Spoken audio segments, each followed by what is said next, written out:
Daftar kuantitas pekerjaan dan harga satuan. Daftar kuantitas dan harga atau Bill of Quantity atau disingkat BOQ.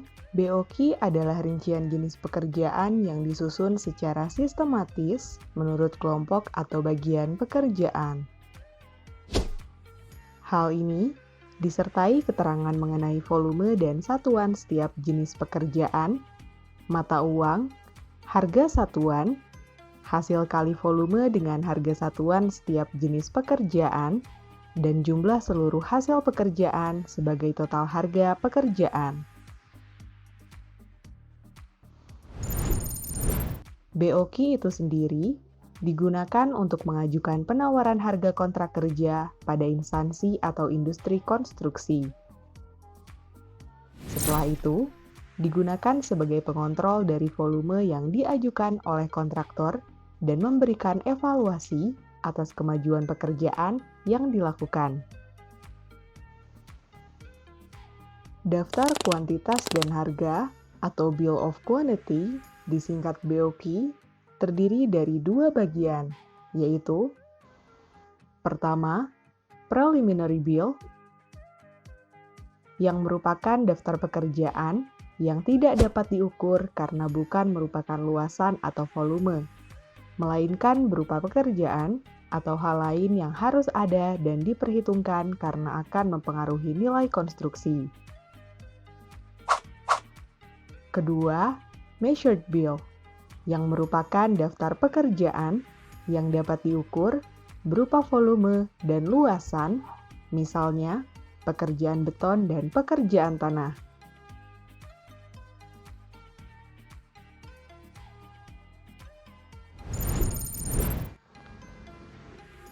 Satuan yang digunakan dalam BOQ menurut Civil Engineering Standardization Method of Measurement yaitu pertama, satuan volume menggunakan meter kubik. Kedua, satuan luas menggunakan meter persegi. Ketiga, satuan panjang menggunakan meter lari.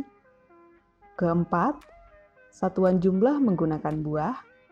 Dan kelima, satuan berat menggunakan kilogram atau ton.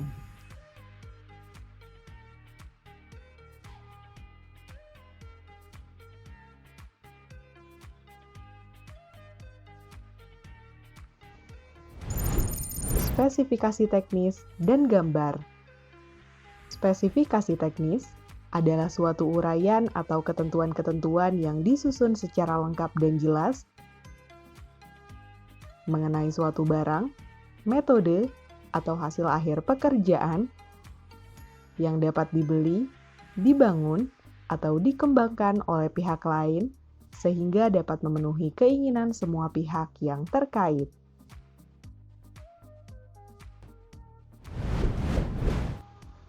Perbedaan dari spesifikasi umum dan spesifikasi khusus yaitu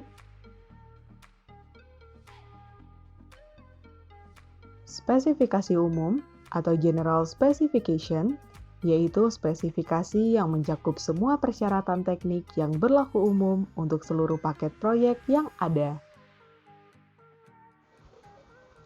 Sedangkan spesifikasi khusus atau special specification yaitu spesifikasi yang mencakup persyaratan-persyaratan teknik yang berlaku hanya untuk paket-paket proyek atau jenis-jenis pekerjaan tertentu saja.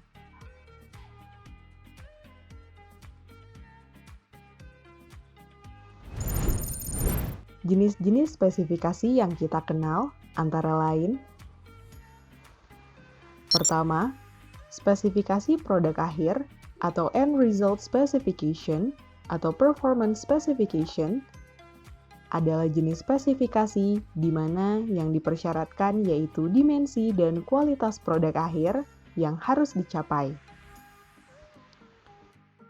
Kedua, spesifikasi proses kerja atau Process Specification adalah jenis spesifikasi di mana yang diatur yaitu semua ketentuan yang harus dilaksanakan selama proses pelaksanaan pekerjaan. Dan ketiga, spesifikasi bertahap atau Multi-Step and Method Specification yang merupakan jenis spesifikasi yang mengatur semua langkah, material, metode kerja, dan hasil kerja yang diharapkan.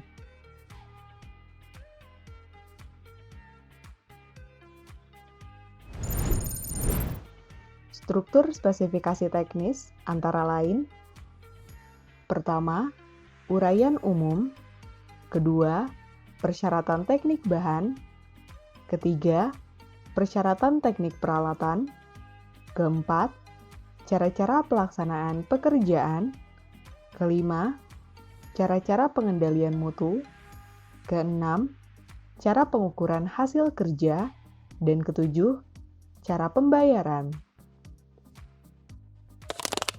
Gambar kerja.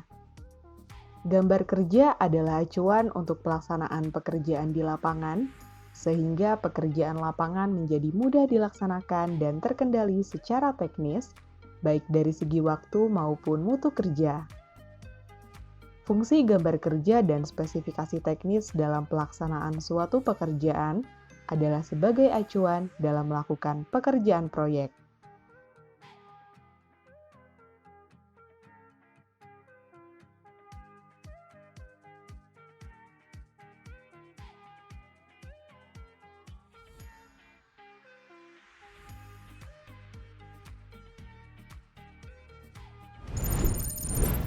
Metode pelaksanaan. Metode pelaksanaan pekerjaan harus memenuhi persyaratan substantif, di mana persyaratan ini meliputi tahapan atau urutan pekerjaan dari awal sampai akhir, lalu secara garis besar dan cara kerja masing-masing, jenis pekerjaan utama dan pekerjaan penunjang akan ikut membantu dalam menentukan keberhasilan dari pelaksanaan pekerjaan utama. Tentunya, yang dapat dipertanggungjawabkan secara teknis dan diyakini menggambarkan penguasaan dalam penyelesaian pekerjaan. Penilaian metode pelaksanaan tidak mengevaluasi rincian dari jenis pekerjaan. Peralatan konstruksi. Apabila tidak disebutkan khusus, maka peralatan konstruksi yang digunakan pada umumnya adalah peralatan yang secara umum dapat diusahakan secara lokal di kabupaten. Peralatan yang direncanakan, diusahakan sudah sering dan lazim digunakan oleh para kontraktor di seluruh wilayah Indonesia dan menggunakan teknologi yang sudah dikuasai. Metode pekerjaan pengawasan. Prosedur pelaksanaan pekerjaan agar tercapai sesuai dengan rencana mutu proyek, maka harus melakukan prosedur-prosedur sebagai berikut.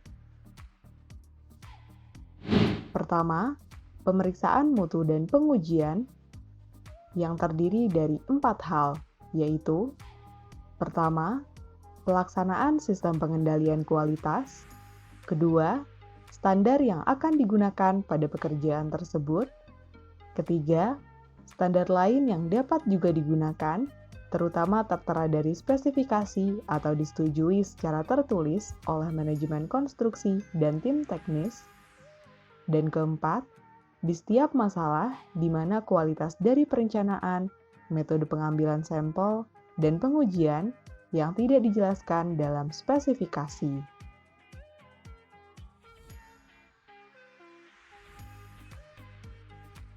Setelah menonton tayangan ini, peserta diklat diharapkan dapat melakukan pendalaman materi secara mandiri melalui modul yang telah disediakan pada link berikut.